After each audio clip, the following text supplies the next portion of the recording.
And we welcome you to another episode of Field Hockey with Hatfield. Glad you are tuned in on this Tuesday installment. We're getting closer to those Mondays. See, we teased you the last couple of weeks. We did it on Wednesdays, and we're going to get to Mondays. It's just going to happen at some point. Well, we're talking to you on a Tuesday before some big matchups coming up from the Regional Training Center, in fact, as well as all across the area. Huge matchup on Wednesday features Cox at Norfolk Academy, two of the nation's top 20 programs squaring off, setting to duke it out, if you will, as you've got Mary Werkheiser's great program at Norfolk Academy playing host to Cox, which has won more state titles in VHSL history than anybody. And Taylor Roundtree's got a great group. And both teams looking good last week. In Cox's case, beating a couple of Beach District schools. We had it for you on our streaming channel with the folks with Hometown Sports Productions and BeachSportsPlex.com on our Virginia Beach Sportsplex YouTube channel. And you saw just a plethora of standouts we had on our podcast last week episode. Isabel Pardo, the goalkeeper, who was headed to Liberty as one of our guests, and Megan Spears been great for them. The Dartmouth commit had 6 goals during the week. As for Norfolk Academy, well, no slouch at all. They've certainly played some great competition. Well, we had all the wet weather and the yuckiness, if you will, from the rain and the wind that moved a lot of things and shifted some things in terms of the scheduling from Thursday, Friday, Saturday to later in the season, or moved up, moved back when it comes to the fall sports, like the case with field hockey and football that are played outdoors. Well, you had a situation where Norfolk Academy was in Conshohocken. I'm probably butchering that completely. They were in Pennsylvania, up in PA, to take on some teams in the Maxfield Hockey National High School Invitational, and they beat Villa Maria Academy out of Malvern 4-3 in overtime. Also took down Kincaid 6-1. That tournament featured 14 of the country's top 25 ranked teams, and Joe G. Purdy continues to just impress in so many ways. 8 goals for them in their 4 wins a week ago. So Norfolk Academy looking like they're going to be strong here. I think the key is going to be if either team can get a couple of early penalty corners. It's going to be hard to get that penalty stroke against these two well-oiled machines that are so disciplined. But that's going to be a showdown on Wednesday you don't want to miss with Cox and Norfolk Academy. We've got for you on our streaming channel Ocean Lakes and Kellam. We've also got a game for you coming up on Thursday as well. From the RTC, the Regional Training Center in Virginia Beach.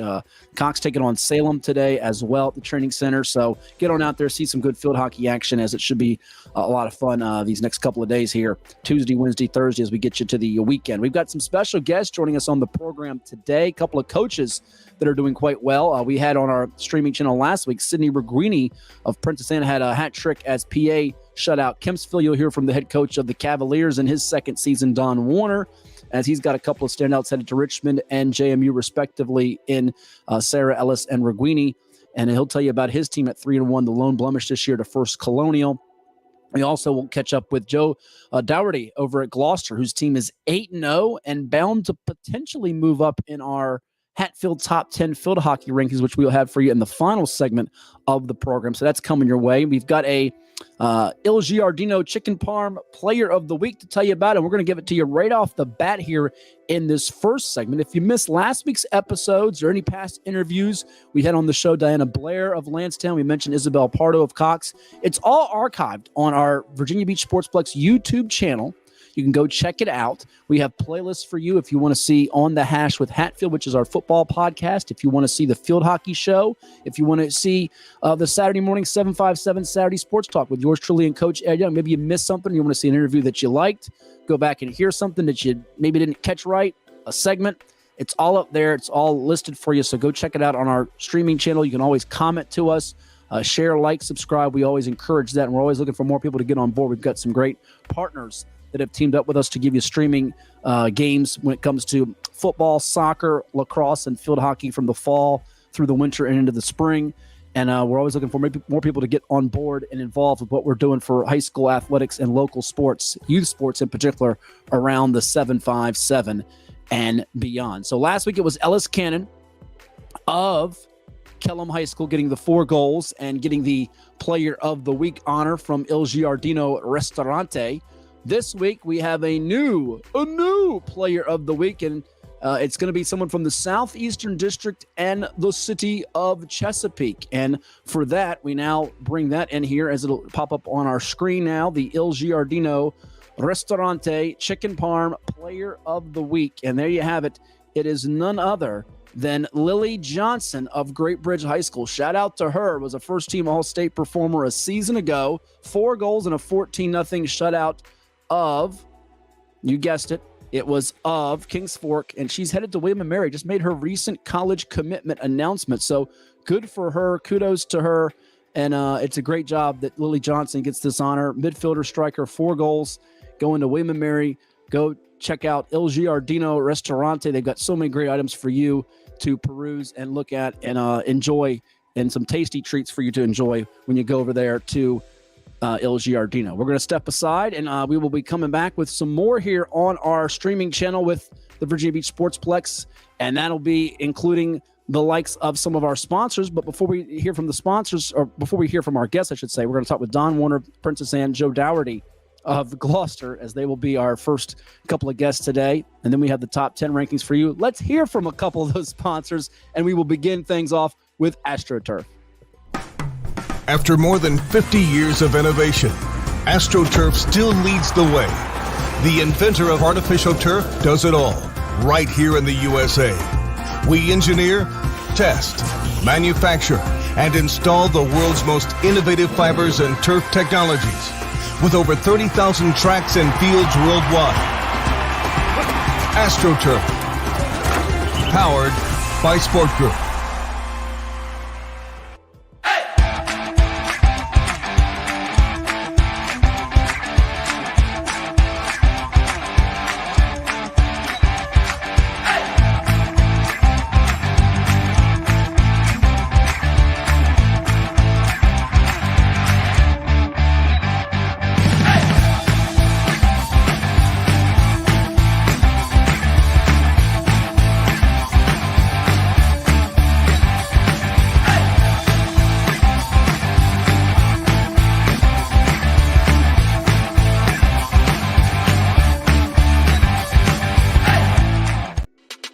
At CHKD, sports medicine is more than just treating injuries. It's a whole team approach to caring for young athletes. With experienced physicians, surgeons, trainers, and rehab specialists here when kids and teens need them most. Our experts help young athletes prevent injuries too, with advanced training and conditioning programs that keep them in the game safely. CHKD Sports Medicine, where kids are more than patients and we're more than a hospital.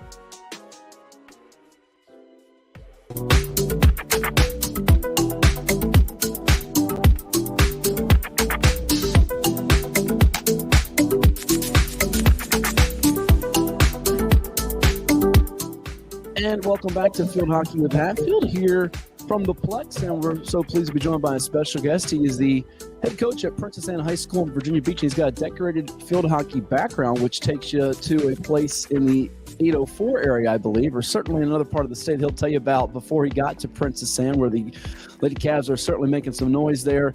In field hockey, we got a chance to watch them last week in their impressive win over Kempsville. We say hello to Coach Don Warner. Coach, thank you for stopping by. How's life treating you here as we're getting closer to moving that calendar from September to October? You know, it's fun. I mean, now we're getting to the point where there's a little bit of excitement between the games. Got something to work for. We've had a good opening September, but October is going to be a challenge. So it should be exciting. For sure. Now, as we look at your background, we'll get into your key players, and including one in Sydney Reguini, who's been just spectacular for you so far this year. Tell the folks about how you got involved with coaching field hockey. And I understand, if I did some research correctly here, you're a graduate of Eastern Michigan. Is that right? Yes. Good friends and I started a club up at Eastern, played field hockey up in Canada. So road trip up to as far as Quebec and back. That ended up turning into a great experience for me. Then picked up an assistant coaching position at Radford University, spent 6 years there, went back to school, picked up my teaching certification in health and PE, spent 26 years in Richmond and St. Catharines, came down to Virginia Beach a year ago to find a teaching job, coach PA, And I've been here ever since and loving it. So it's been a good 12 months. It's been fun. Certainly you had a decorated program there at St. Catherine's, and I know you were part of looking at some other things in your background, AAU Junior Olympics. You've been involved with the sport in so many different ways. What was it there that was so unique about the experience at St. Catherine's? And then to kind of follow that up, what drew you to Princess Anne and the situation that you're with now at PA? St. Catherine's gave me a great opportunity to just make myself a better coach and better teacher. And then the opportunity to pick up and go back to public school as a public school grad, talking to Brummage, who was here as a SAC coordinator. Some friends of mine out on the beach, they're like, why don't you just come down here and see what we can do? And I love it. Princess Anne is a great facility. We got a great coaching staff, excitable kids. They're enthusiastic, they're athletic, they're intelligent. They're buying into the system. They're buying into what we're trying to teach. They're buying into what we're trying to coach. And to see the progression on the field. Kristen Wheeler, the former coach, was phenomenal, setting me up for success. So, yeah, I just get a lot of support. And the parents, community, athletic department, coaches, ground crew, it's a great place to work. It's a great place to be. Yeah, for sure. And they've got a passionate fan base in so many different sports. And I know you're quite familiar with being a veteran coach who's had a lot of wins in his career. You see in girls basketball, a guy like Darnell Dozier who's got all these championships and what he's done there. What are the conversations like with you when you speak with other coaches in the building, maybe him, for example, because there's a lot of very, very bright minds in that building, and you're one of them. You know, it's fun. Last week, the men's basketball coach spent probably a good 5 to 10 minutes just hanging out on the fence line watching practice. And so the first opportunity I got the next day was to come by and ask, what'd you think? How are we doing? How do we look? What could we have done? And so that kind of dialogue that we've got our new football coaches got an amazing background. And having those guys walk the hall and the women walk the hall that have those kind of experiences, PA's got a great staff. It's fun. It's fun to be a part of it.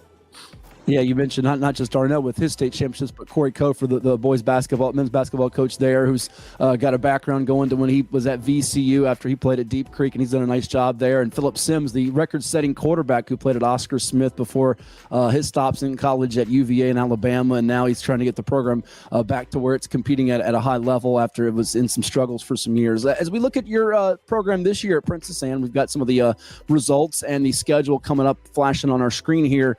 Sort of fill the audience in on what this group is like, because we know there's obviously the giant in the district, which is Cox, which is 124. I think it is state titles, so many in a row here, five consecutive. You've got some other good teams across the district like First Colonial and Kellum and fill in the blank, and you're one of those contenders as well. Sort of what's the identity of this group, and what do you like, some of the strengths of this team that people are going to go check out for the rest of the year?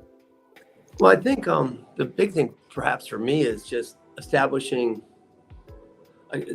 my version of the culture that we're looking to create here at St. And say moving forward, how do we become who we want to be? So over the last 12 months, we've had opportunities to meet, to get together. Some of the kids I'm learning now in the off season as well. And we've got a good selection of freshmen, sophomores, juniors, and seniors. We've added a Saturday morning practice. We're a little mobile in that we've got a grass field to practice on, but our games are on field turf or AstroTurf or on the road.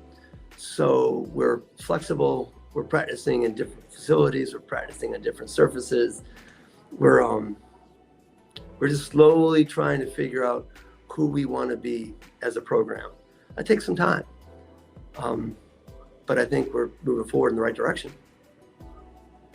Yeah, certainly. And I get the chance to watch her game and call it the other day against Kempsville. Sydney Reguini, she's a special talent. I know she was really good for you last year as a sophomore. Looks like she's going to be an all-region, dare I say, all-state caliber player for you this year. Hat tricks, it's probably not going to be her only hat trick. Tell me about what makes her tick and so different from others out there and sets her apart. We've got a couple hockey players that are critical to our success. We've got 2 D1 commits right now. We've got Sarah as well going to Richmond. We've got Sid at JMU. We've got Mac in the back line locking everything down. We have And so I don't really want to, I love Sydney. But if I key in on Sydney and our opponent keys in on Sydney, if we need more, we just need more than Cindy. And so Sid is a phenomenal influence in our program. She's got incredible stick skills. She's passionate when she plays. She gets wrapped up in that moment. She goes to goal unbridled. I like to think we're deeper than 1 and deeper than 2, or maybe even deeper than 3. And I think that's going to be our strength coming through the season. The idea that our bottom and our base will build toward our top. I believe in bringing everybody up, right? Okay, rising tide lifts all boats. So if we can get those that are farthest from the Sids and the Sarahs of the world closer to the Sids and the Sarahs, the deeper we become. It's interesting you say that, Coach, because I think you know this, the most successful teams, whatever sport you're talking about, whether it's field hockey, softball, baseball, football, basketball, fill in the blank, spring, winter, fall, I think a lot of them are where your best players are your best leaders and your hardest workers, the first to show up, the last to leave, if you will, that type of mentality. And watching both Sydney and you mentioned Sarah Ellis, who's committed to Richmond, who's also a very, very special player for you. It looked like if they're not scoring, they're wanting to set their teammates up to score. And I've seen them work together well in tandem on some of those stretches in your game last week versus Kempsville. How big of that is not just a matter of you got this many goals, but you're getting assists or you're setting someone up to get that play or have that opportunity because you're drawing 2 defenders. How much is that a big critical part to your success and this program growing this year, having a chance to go further and further?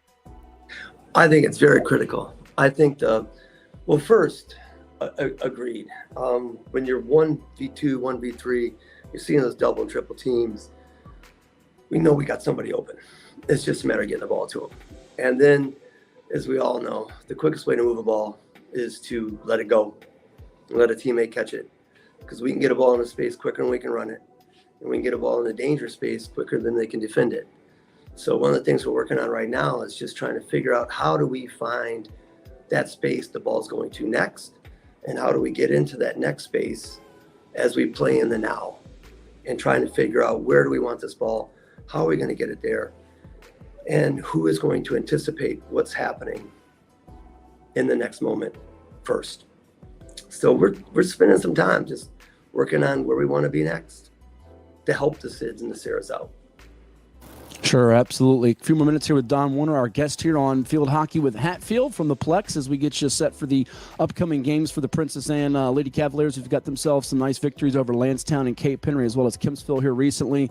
And as the schedule's going to move along here in the teeth of the slate, what are going to be some of the keys for your program to win some of the tougher games on deck and to be a threat? I know you got some interesting out-of-district games as well. I think I saw Washington Liberty coming up at the training center in Virginia Beach in early October. You've got Great Bridge, who's got our recent Chicken Parm Field Hockey Player of the Week with Lily Johnson. I know they took a loss on Monday to Grassfield, which was unexpected to some, but they've won a few state titles in a row here. So you've got some tests even outside the beach and different styles. I'm sure as a coach you love, all coaches love this, whether it's field hockey or different sport, when you see different styles and philosophies to get you ready for the rigors and the playoffs that will be coming at the end of October and early November. Oh, 100% agreed.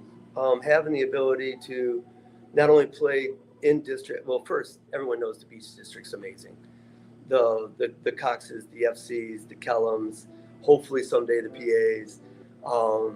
We just played Kempsville, that was back and forth. Beach hockey is, in my opinion, the 5A district is just loaded. So you're going to get a challenge every single day you wake up and go out and play the game. And then having the ability to play someone from Northern Virginia and their style of play, or playing the Great Bridges, just adds to our experiences. And as we overlap our experiences, we should be able to come to a common agreement of how we want to present ourselves moving into late October. And then it's just a matter of getting a goal or two, stopping a goal or two, and seeing what comes next. Awesome. In our couple of remaining minutes here, any players you want to mention that we haven't highlighted? Obviously, we talked about, we know the headliners are certainly players like Sarah and Sydney, but I'm sure that every team has some unsung heroes or even a couple of the underclassmen that are stepping up, making some progress as the year goes along. Any other names we should know about for your squad that people should keep an eye out for the remainder of the season and the playoff stretch? Yes, but again, it's like we are the PA community, and so we support each other, we build each other up, we are equal in our praise and we are equal in our critique. We've got some freshmen. Reese Clute in the back line looks really good. Lydia Sanzone as an upperclassman is leading in the midfield. We have Max Short, who just anchors everything in the backfield. Those that don't score the goals, those that don't get the stats, sometimes you're thinking to yourself, how important is it? Well, as you said in the video, we're, for lack of a better way to explain it, we're pitching shutouts. That's not happening at the front end. That's happening at the back end. So that's happening in the depth of the midfield. That's happening left to right, front to back. We're just trying to build a team. And with the team, we're trying to build a program and we're trying to build a culture. It's been fun, I admit it. Yeah, it sounds like it definitely is for you. And for those unfamiliar with the playoff situation and the format, have you all gotten the intel? I'm guessing much like it's been with various sports for spring, winter, fall, like we've got football coming up as well and basketball in winter. Is it an 8-team format? You mentioned 5A. It's tough because Great Bridge is moving up there. You've got Cox, you've got First Colonial. Is it an 8-team bracket? The quarter, semis, the last two go to state still? Is that how it's working? Well, we also have Kellum. So Kellum dropped in. So it's the top 5-6 programs battling out for the top 4 to get the chance to make to the semis. It's going to be tough.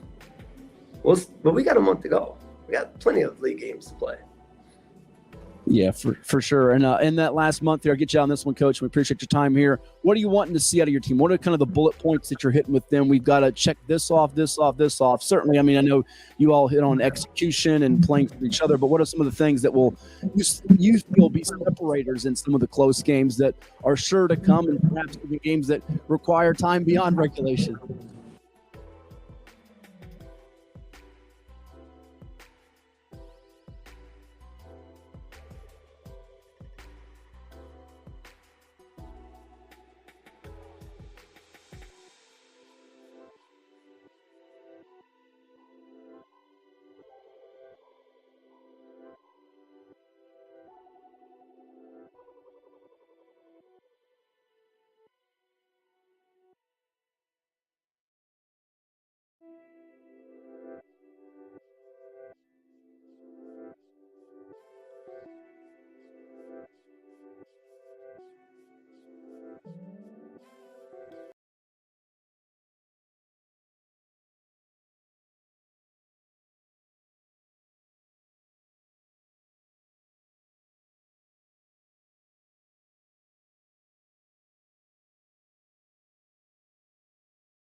All right, we apologize. It looks like we had some technical difficulties at the end of that interview, so we're going to take a quick time out as you got a chance to see and hear a little bit from Don Warner of Princeton. We'll give you a chance to hopefully hear the end of that in just a moment.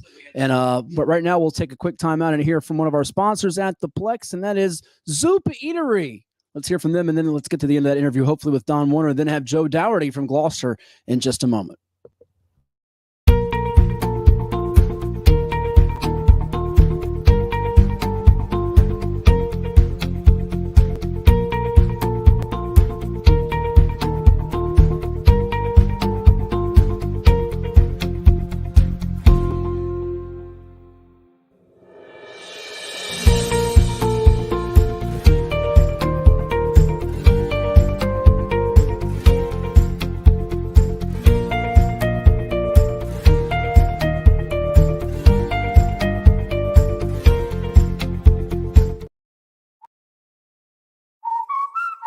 Okay, who here has reached peak fall? Peak what? Peak fall! I am wearing plaid. And I'm wearing a cardigan. I guess I am eating snickerdoodle cookie dough. And I am eating a pumpkin pie blizzard. The new DQ Fall Blizzard menu has reached peak fall. Pumpkin pie, snickerdoodle cookie dough, and more. They are back! I just love fall. Apparently we all do. Oh, they did it! Peak fall achieved! DQ, happy tastes good.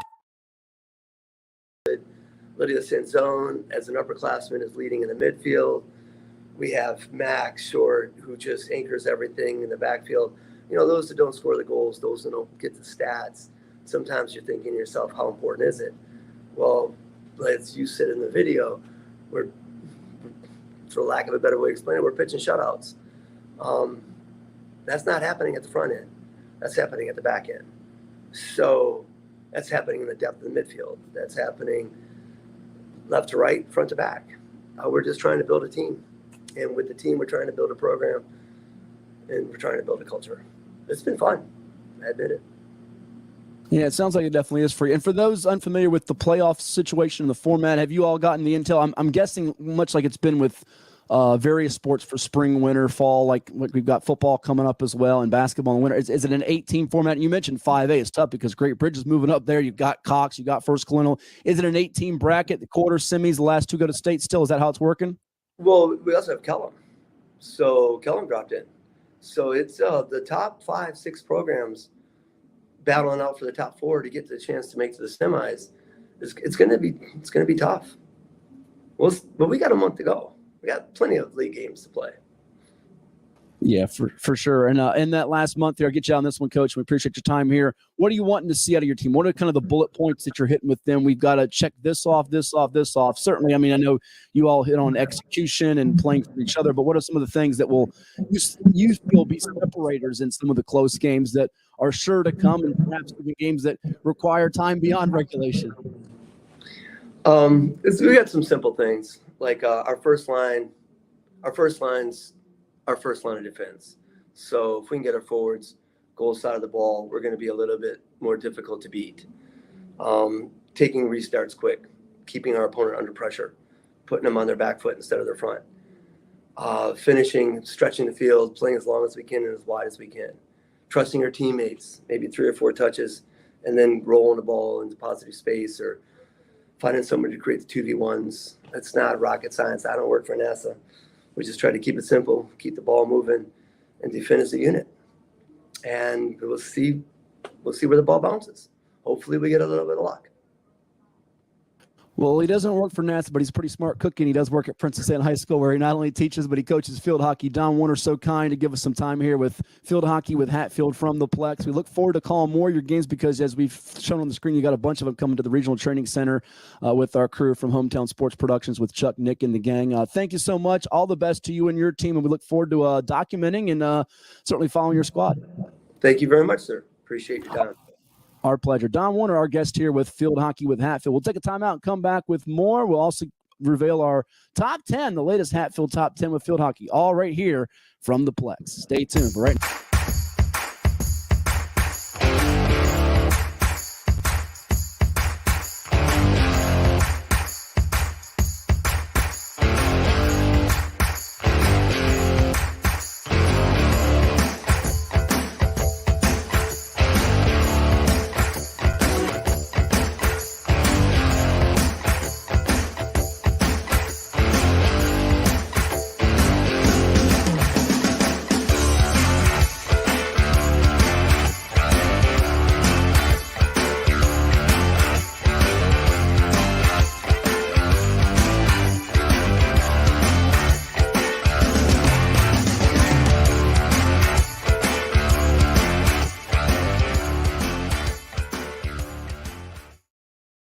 Well, it's everybody's favorite time of year again. Time to prepare to make your annual donation to that infernal revenue service. And if you're like me, you need help. Help to keep that donation as small as possible. So get off your W-2 and call John Maynard at John's Tax Service. 455-6763.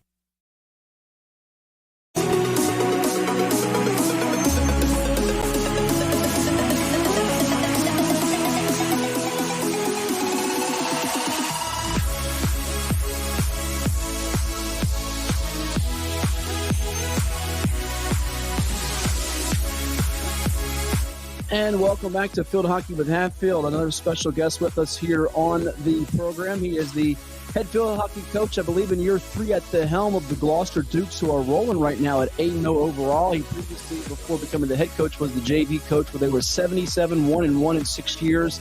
Replaced the great Mike Miller, and he's doing a fantastic job. Joe Dougherty with us. Coach, thank you for stopping by. How's life treating you so far in this season? 8-0. It's always good to be unblemished this time of the year. Absolutely. You know, it's been a great start to the season. We've had lost a couple of really important players from last year, like all good teams do. But I think our youth and our chemistry and our talent level have really risen to the top come midseason. I think we're in really good form right now. Just trying to get through the latter part of the season. As you know, when you think you have a shot at the very end, trying to get into the postseason is always a struggle, trying to keep people happy, keep them healthy, and keep them mentally prepared for each and every outcome that we might be coming up against. Sure, and looking at this 8-0 start for you, you've beaten a bunch of quality teams. You've even played some teams outside the 757 in Prince George. I know your schedule's got some as well, but there was a game you had recently, I think, over Nansemond River, who played in the Class 5 state championship game a year ago, 4-1 victory, and you got a core of seniors that we'll talk about, as well as a junior who's just putting up some major numbers. Tell me what that win did about 2 weeks ago for your squad in terms of momentum, confidence, as you got some big matchups on deck here for your team here in the coming days. Sure. The Nansemond River game we've been looking forward to since last year. Of course, we'd been fairly successful against them over the last several years, but they made some great adjustments in the regional championship, and they defeated us 2-0. We played pretty well, but we didn't close when we needed to, and they took advantage of the opportunities that presented them. So we're looking forward to another rematch with them, because Allie is one heck of a coach, and she always gets her kids prepared. So they're almost like a district team to us, like a Menchville, because we've played each other every year. And so we pretty much know each other ins and outs. But winning that game, regardless of what rankings say, it was just very emotional for us to play as well as we did against a quality team, knowing what we're going to get ready to hit with these next 4 or 5 games, because we are now looking at a showdown today with Menchville, which is a rival within our district, and then we go on the road for the next 5 games. We start out with St. Catherine's next week, and then we follow down to the Virginia Beach Sportsplex, and we'll play Grassfield and Washington Liberty, and then turn around the following week, and we'll travel back up to Richmond to play Trinity. So we've got some really good competition on the schedule. Tried to make it a lot more difficult than last year and in the past. But with that come the challenges. And for us, we only have 5 home games, and we have to travel for 11. So that's always a concern whenever you have to get on the road near the end of the season. Without a doubt. And I want to get to your background and some of your key contributors thus far here in just a bit. But earlier on the show, we had on Don Warner of Princess Anne, who coached before Princess Anne at St. Catherine's, who's on your schedule. And he mentioned it about a little bit with the schedule, playing some teams outside the beach, which is a great district in the peninsula. You got a big matchup with Menchville, but just kind of dotting your schedule with different styles and teams. What's that do for you? Because this year, if I'm not mistaken, Coach, Gloucester, which has been previously in Class 5, now in Class 4 Region A. So it's going to be a new territory in terms of postseason for your squad, but I'm sure also excited about the challenge of trying to go win a state championship. Oh, absolutely. We tried to make the schedule a little bit more difficult, realizing that we weren't going to get teams to come to us, because it is difficult unless we have a good relationship with them prior to this season, because we have a grass field. But I do have on my squad, all 24 varsity players do in fact play year-round club hockey. So that really makes a big difference when it comes to having to adjust to the different surfaces that are out there between the different schools. We're going to go play on a AstroTurf field at St. Catherine's. We've been down to the beach already with 1 scrimmage against Cox. We played at Lansfield's grass field. We're going to go to the training center and play a couple more games on the AstroTurf. And we've picked up games away like Prince George because they have a turf field, and we've got a good relationship with that school. So those games are extremely important to us, like Trinity. Again, we played them every year for the last several years. So we're looking forward to going up to their new turf that they got from last year. But those games are the ones that we need to prepare us for the postseason. And with us moving to Region 4, we've had people really trying to say, well, hey, congratulations, you're going to do well in the state tournament. And I said, well, it doesn't matter what division you're in. You still have to bring your game every time you play, no matter who the opponent is. Nobody's going to roll over and give us a state championship. If we're fortunate enough to earn that, then we will have earned it, because there are some very good teams that are in Division 4. We've done some outlook already to see that Atlee in Region B is undefeated at 9-0. Loudoun Valley just played in the National Invitational up in Pennsylvania, and they were currently, prior to that, 6-1. And Loudoun County is also a good program up in Region D. Then you have Region C, which is Cortland, who lost to Great Bridge last year, as well as Chancellor, Eastern View. There's Hanover, there's Patrick Henry out of Ashland. So there's still in Powhatan, who got beat by Great Bridge last year in the quarterfinals. There's a lot of great competition within the state. We just need to make sure that we stay healthy, we push through every game that we have, and we put our best forward each time, and that we're improving with each game.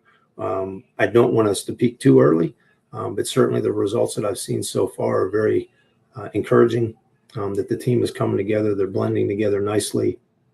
And that's one of the reasons that we've scored so many goals, even in comparison to last year against some of these same opponents. Well, and you've got a background of knowing what it takes to compete at a high level and win a state championship. Fill the audience in on some of that. If I'm not mistaken, 2006, you led Walsingham Academy to a state championship. I think it was Jamie Barco was your big-time standout who went on to Louisville, and then you got to Gloucester. Give the audience out there a little bit of your history in terms of coaching and what brought you to Gloucester to eventually become the head coach of this program. Yeah, I actually started out in 2001. All credit to Coach Winter, Ann Winter, who was on the staff for many years under Mike Miller. If we circle back to 2001, it's amazing thinking back then. She was the head coach for many years at Gloucester, and I was her assistant head coach. And at the time, Mike Miller was one of our helpers within the program.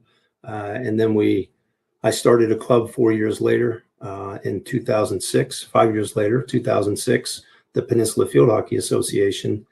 We started out with 48 members, rose to about 128. I really threw myself into the year-round hockey all the way around. I got a call from Walsingham that they were in need of a coach. I had several players within my club at the time on that team. And so I went out there and coached them. They were just coming off a state championship run, had lost 12 seniors. And so we started out rough that season. We started out 2-4. And managed to win all but one game the rest of the season. And we ended up upsetting Cape Henry Collegiate in the state championship in double overtime. The following year, we followed it up with another state championship run, and we beat Cape Henry in the semifinals in strokes. And then we went on to lose to Fredericksburg Academy, who's a very solid program up in the Fredericksburg area. And we lost to them. From there, I went on to Bruton for 5 years. Their record was 6-90 for the 6 years prior to me getting there. I left there after 5 years of coaching, and we went into the postseason each of the 5 years. We had a record of 77-22. And then I decided that it was time to stop traveling. I live in Gloucester. I was driving to the shipyard and then driving to Williamsburg for essentially almost 9 years straight.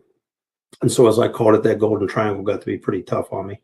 So I came back home to coach here. I started out, and actually I didn't come back to coach field hockey at the high school. I was asked to be an assistant baseball coach.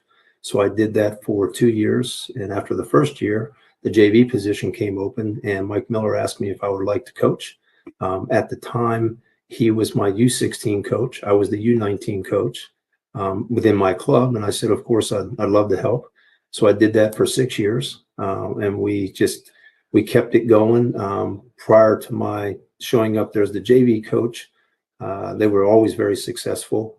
But then we became pretty dominant over those next 6 years, and that was all in part to the players.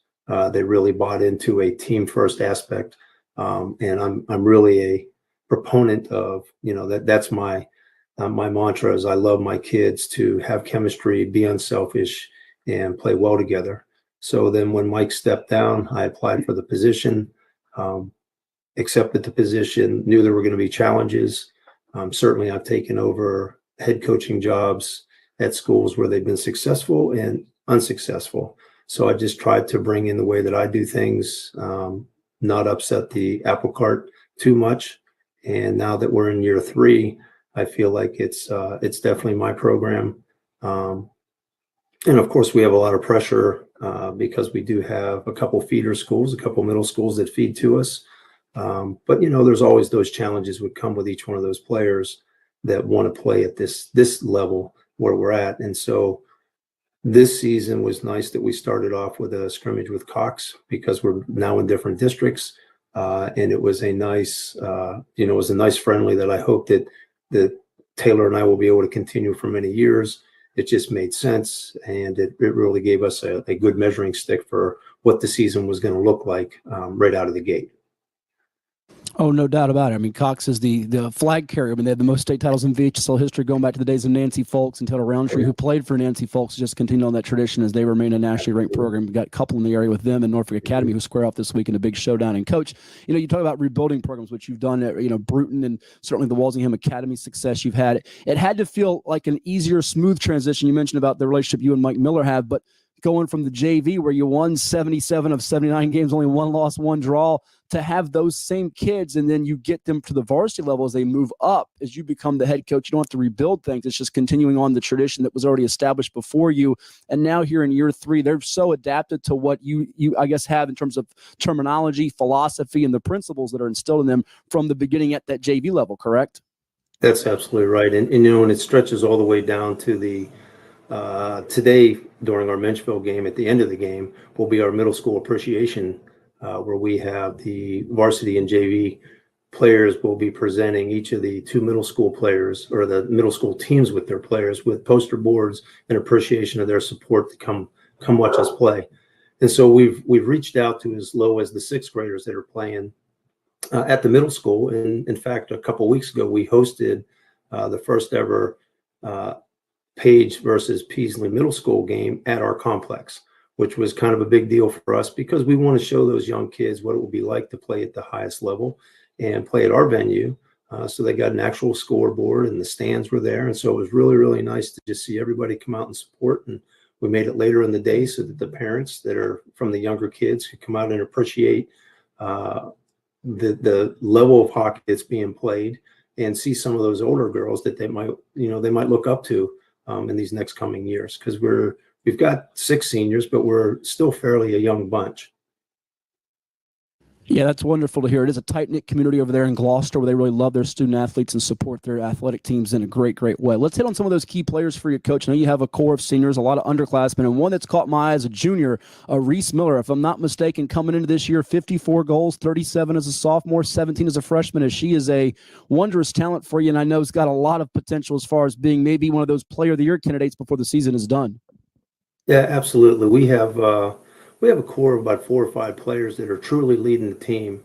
And we've got 4 captains for the team, and Reese is one of them, Cameron McDonough being another, and Avery Watkins and Kylie Parker. So between the 4 of them, they all understand what their individual role is on the team. Some teams think that their captains get a little bit headstrong and they think they're out there to really coach everybody up. And what they don't understand is that's not their job. And so our kids do a really nice job of maintaining their roles, keeping the ship straight and going straight ahead, and keeping it righted for us.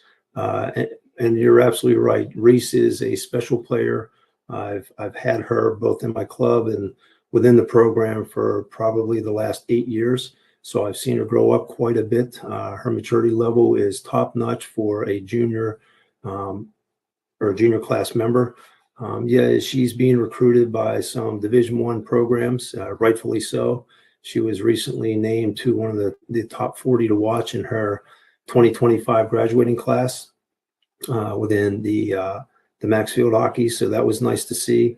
But with that come challenges, because all of the field hockey, the small community, they do look for who these players are. So, it provides a challenge for me to make sure that she's out there on the field doing what she does.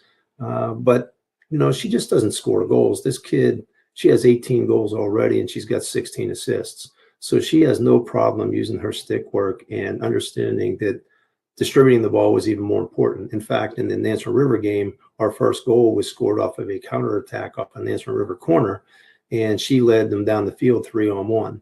And she was right in the middle of the field, dribbled at 60 yards, and made a nice dump pass to the left, and then we scored. And so that was that's just who she is. She's a consummate team player, one heck of an athlete.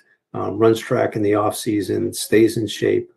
She's part of Nexus. She was selected for the U16 nationals and all that stuff. Of course, they changed the age divisions this year, so she moved up to U18. So she wasn't eligible to go over to Iowa this year for the AAU games. But she's one of the leaders on offense, and it's real nice that we've got different leaders at different levels. I've got Cameron Dunna and Charlotte House in the midfield. Chloe West playing in the midfield. You know, Reese doesn't do it by herself up top. She's got several other juniors up there with her, Kenzie Reese and Kaylee Hall, and there's so many kids, Addie Jeffrey, and you go on defense, as they say, defense wins championships. And in fact, last year we lost 3 games, and in those 3 games we were shut out. So every game we scored, we won.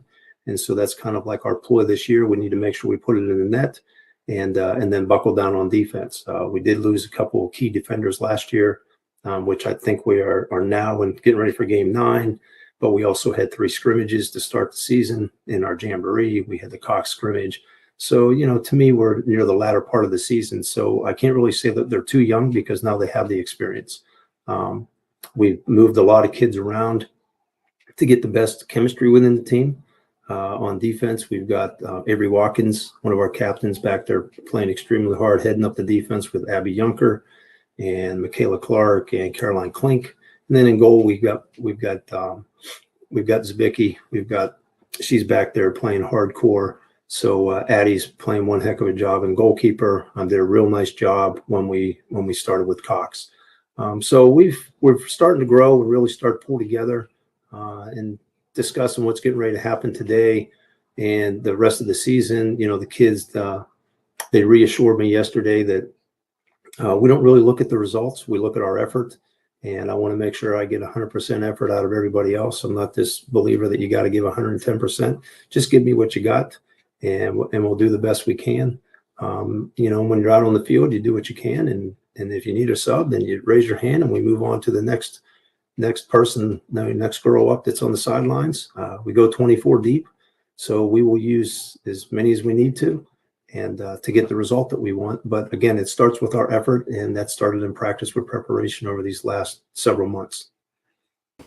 That's terrific. Got a wonderful program over there, Coach, and we appreciate you so much. You've been so gracious with your time today. All the best to you and the Dukes as you take on the Monarchs and the rest of the season. We look forward to catching up with you at the PLEX and the Regional Training Center in October, as you've got some matchups coming our way here in Virginia Beach. So, again, thank you so much, and all the best on your journey to hopefully capture that state championship this year. You're welcome, Matt. Thank you for your time. I really appreciate it. That's Joe Dougherty, the head coach of the undefeated Gloucester Dukes 8-0, our guest with us with field hockey with Hatfield. We'll take a timeout and hear from a couple of our sponsors and come back right here on our streaming channel on the Virginia Beach Sportsplex YouTube channel. We'll talk to you in just a little bit.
is what you pop on when you're driving at night. At least that's what they tell me. Back here on our final segment of field hockey with Hatfield on this glorious Tuesday. The rain has let up, so that means there's going to be some action out there at the Regional Training Center and all across Hampton Roads. Don't forget, we've got you covered with some live streaming action, which you can watch on demand as well on our Virginia Beach Sportsplex YouTube channel and beachsportsplex.com today, as well as on Thursday. A bunch of teams in action from Kellam to Ocean Lakes to Salem to Cox, you name them. In fact, today's schedule is actually on this Tuesday, the final one of September 2023, identical to the high school football schedule. It's being reshuffled from last week because of the weather. In fact, they're having football games moved to Monday. But keep your eye peeled for our On the Hash football podcast if you're a pigskin fan coming up on Thursday. And do want to apologize. We had some technical difficulties earlier in the show during the Don Warner interview towards the end. You probably caught about 75 to 80% of it. If you want to watch it in its entirety without interruption, it'll be available as a separate item on our Virginia Beach Sportsplex YouTube channel. So go check that out, as well as the interview with Joe Dougherty for Gloucester. They'll actually be separate items. And we also have some interviews from past shows that will be cut up. You know, occasionally we do have some technical snafus that come your way, including our debut field hockey preview podcast, where we caught most of the good stuff that Beanie Schleicher and Scotty Tyson told us. But the last segment, they were talking, I was talking, and none of you heard any of it. So sometimes we do have those issues, and we apologize, but we are powering through them and trying to troubleshoot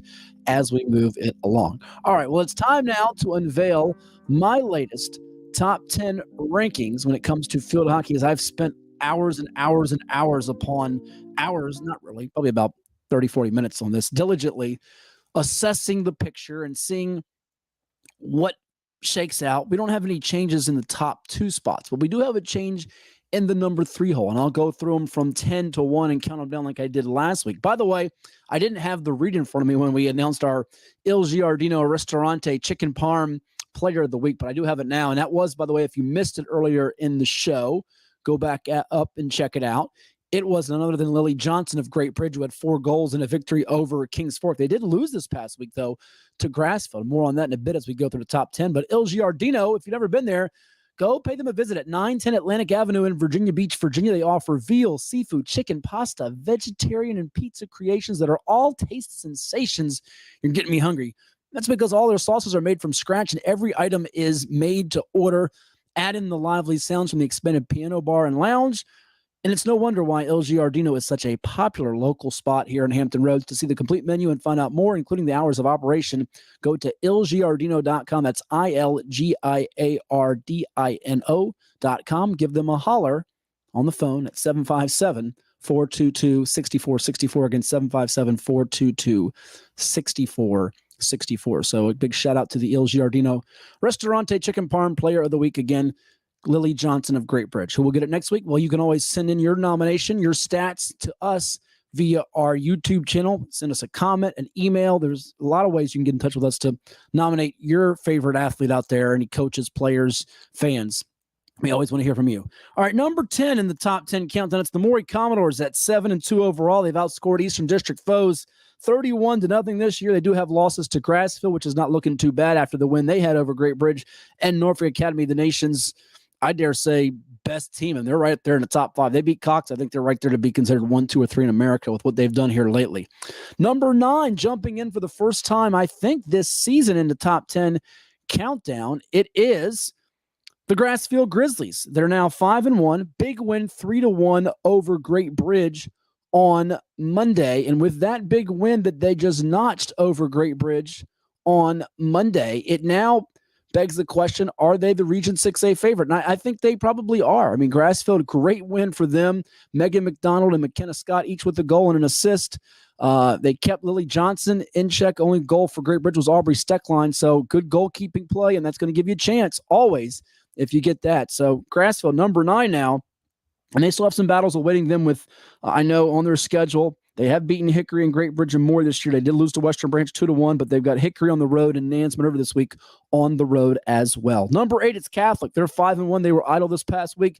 Not a whole lot to say at the moment. We'll see more about them as we move along. Number 7, it's Nansemond River. The Warriors, who are 6-2. Anaya Woods had 3 goals in their win over Oscar Smith. I think they're going to trend back upward. They did have a couple of those blemishes. Obviously, Norfolk Academy and Gloucester, but those are 2 of the best teams around. Number 6, it is Great Bridge. They dropped from 3 to 6 in the rankings, 5-1 on the year. They had outscored opponents 28-0, before the defeat. And then they get tripped up by the Grizzlies 3-1. I don't panic for them. They do have some key games in the coming dates with Poquoson, Nansemond River, Kellam, Maury, Western Branch, Princess Anne. So there are some tests, and if they sweep them, I think they can find themselves back in that top 3 or top 4 sooner than later. Number 5, and I think this program's being slept on to a degree, and they shouldn't be. The Tab Tigers under Wendy Wilson. What a job they have done. Tab has been just terrific all year long. You look at Tab, Wendy Wilson, 7-0, 29-1 goals margin advantage. They're 53-0 the last 3 seasons. How they're number 10 in another poll in the area is beyond me. They've got, a chance, the 69 consecutive wins record, which Cox has in VHSL history. Think about that record for a second. That was from 1993 to 1996. Yeah, Hickory and York are coming up, but if Tab gets this thing to above 60 straight wins, they got to get more love and respect. But I love what they're doing. They're number 5. Some will say teams at 6 and 7 from the Southeastern are better. But I say, look at what Tab has done off the state championship. They're right there for me at number 5. Number 4, it is Riley Brooks Booth in First Colonial. She had 3 goals, as did the freshman Eva Uren.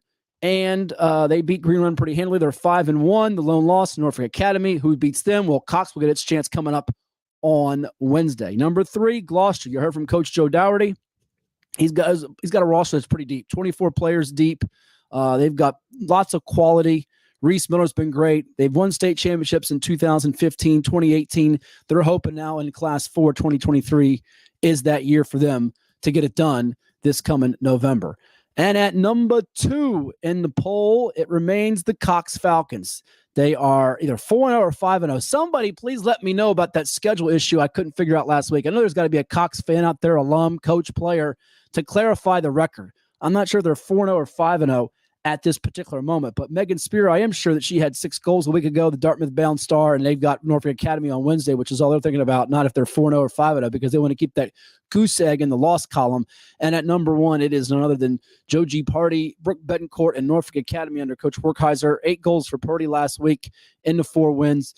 They've been spectacular, and now they're going to get that real test here locally, we would think, in Coach Werkheiser's 34th year at the helm against this Cox program, and a showdown people have been waiting for.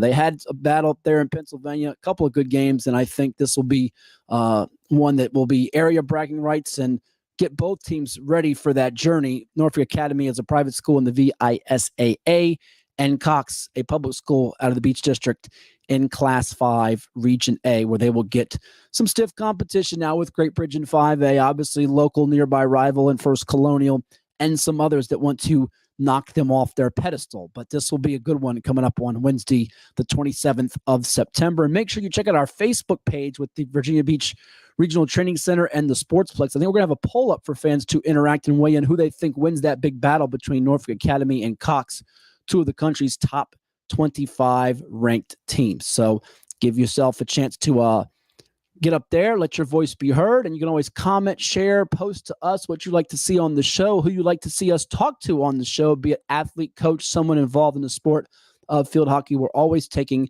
your suggestions, and you can find me on X, which is known as Twitter to many still, at Hatfield Sports and 757 Sports Talk. You can also connect with our show page, too, for all that, where we are streaming, as well as on our YouTube and Facebook pages. Well, that's going to do it for this edition, almost an hour-long full. That is just great for us, and we're going to sign off here and talk to you next week from the Regional Training Center in Virginia Beach. Enjoy your sports weekend, everyone, and have a safe and happy one.